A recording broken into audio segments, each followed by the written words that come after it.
biggest challenges that these participants are going to face? What are the most hairy parts of the race? Well, the biggest challenge is all about up here. It's having the right mindset and really pulling yourself through, because some of the biggest challenges can be when you're just drifting around in no wind and you're missing family and friends and the food's getting a bit ordinary and you'll question. They will all question why they're doing it. So that's a serious challenge. Then the physical issues of trying to maintain the boat and keep it happening and being ready for the big storms in the Southern Ocean.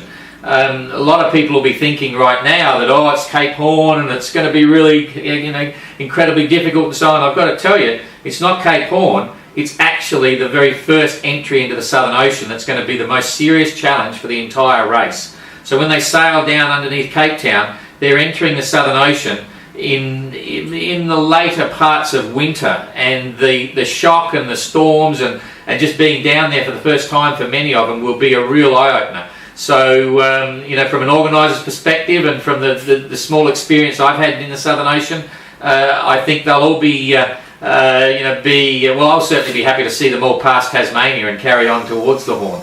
They've got some serious things to get together, but at the end of the day, I'd say the biggest challenge is all up here. It's just continually driving. And when you look at what Sir Robert Knox-Johnston went through, by the time he was underneath Australia, his boat was a mess. It was falling apart. He had no self-steering gear. The boat was leaking. He had water problems, all sorts of things. But he kept going, which is unbelievable. You'd have to think he'd stop. When I read his book the first time, I thought, that's just crazy. But he just kept going. It was a bit of, British mentality. He had a Frenchman behind him, Bernard Matessier, and he couldn't let that happen, So he kept going and he finished. He was the only one to finish.